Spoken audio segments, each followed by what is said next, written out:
Good late evening, guys. DW Pastor No Beanie. It's after 11 p.m. Everyone has gone to bed. It's been a heck of a day.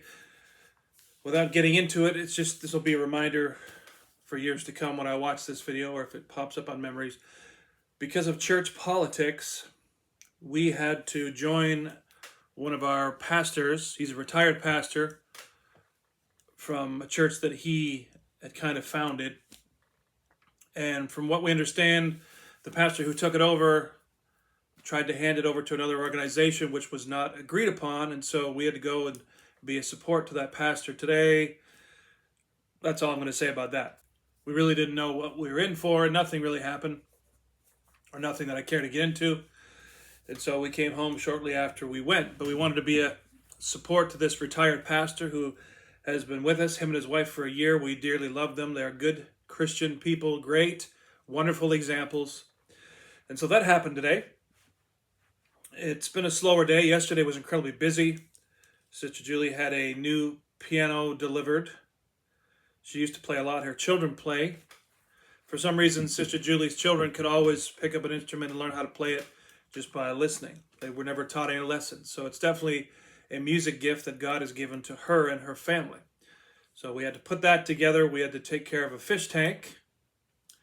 One of Sister Julie's grandchildren dumped all the fish food in the tank. We had to take the fish out.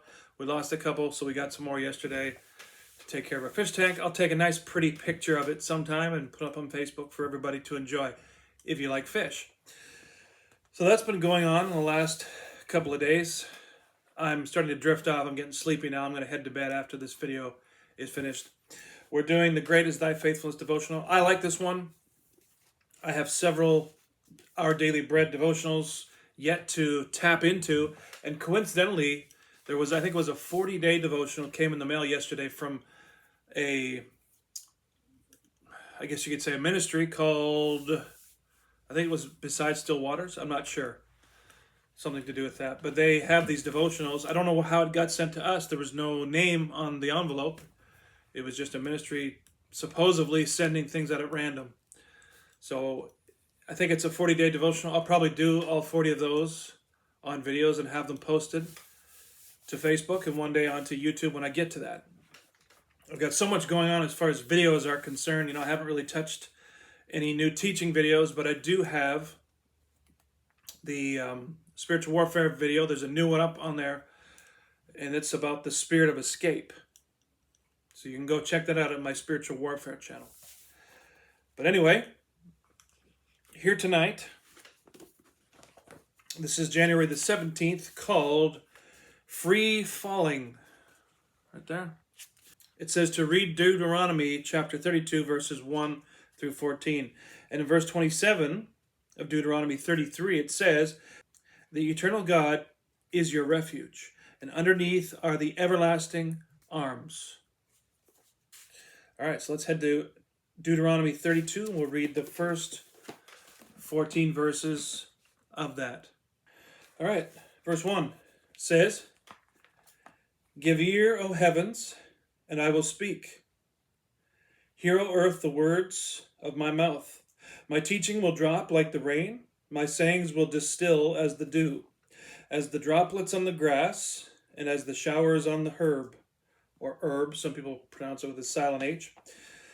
"For I will proclaim the name of the Lord, ascribe greatness to our God. He is the rock, his work is perfect, for all his ways are just, justifiable, they are right. He is a God of faithfulness and without injustice. Righteous and upright is he. They have acted corruptly to him.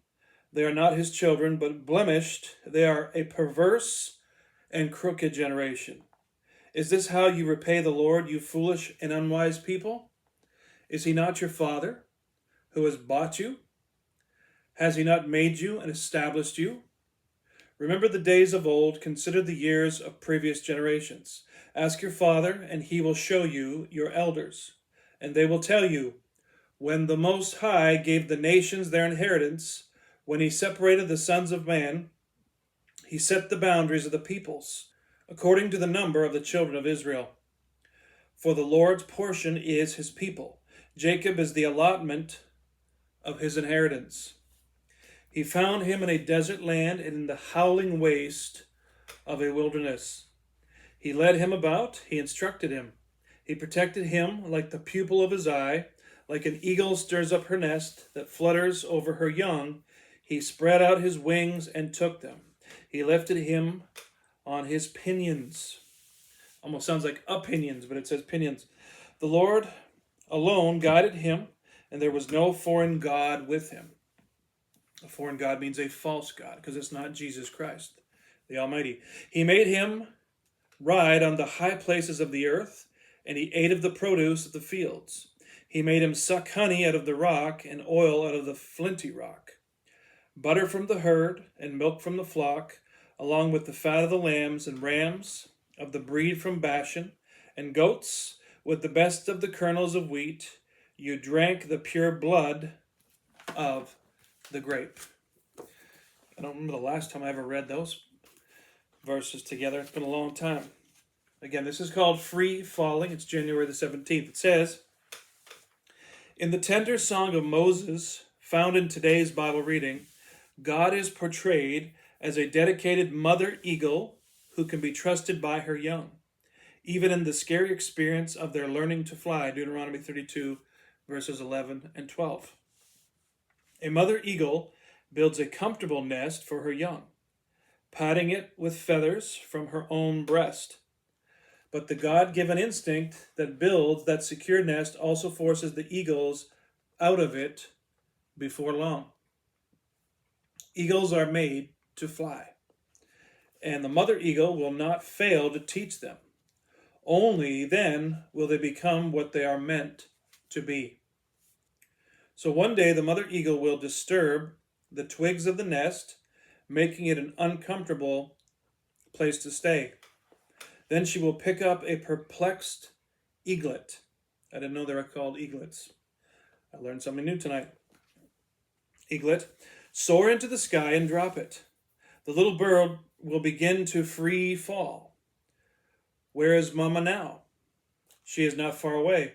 Quickly, she will swoop under and catch the fledgling on one strong wind.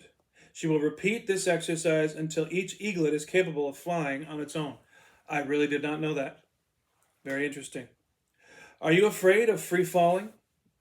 It's kind of like dropping a kid who can't swim into the deep end of the pool and forcing them to swim to survive. Same principle, I think. Are you afraid of free falling? Unsure of where or how hard you will land? Remember, God will fly to your rescue and spread his everlasting arms beneath you. He will also teach you something new and wonderful through it. Falling into God's arms is nothing to fear. Of course, we do it by faith, because without faith, it's impossible to please God. We need faith every single day. We need to rely on God every single day for our daily bread. The author of that was J.Y. And Salter wrote, he will ever keep your soul. What would harm, he will control. In the home and by the way, he will keep you day by day. Do you trust your life with Jesus enough to care for it? I assure you that you should. God's love does not keep us from trials, but sees us through them. I like that, and that's true, and as our pastor likes to say, God never ever promised us, a ride without bumps. He didn't promise us that we wouldn't have bumpy rides, but he did assure us that we would have a safe landing. And that will be in heaven one day when it's time to go home, or when the Lord takes out his church. Have faith, guys. Let God drop you and test you at times to increase your faith. It's good for you. Trust me on that. I speak from experience. Have a wonderful night, guys. God bless you. Share this video around, and we'll see you in the next Great is Thy Faithfulness devotional.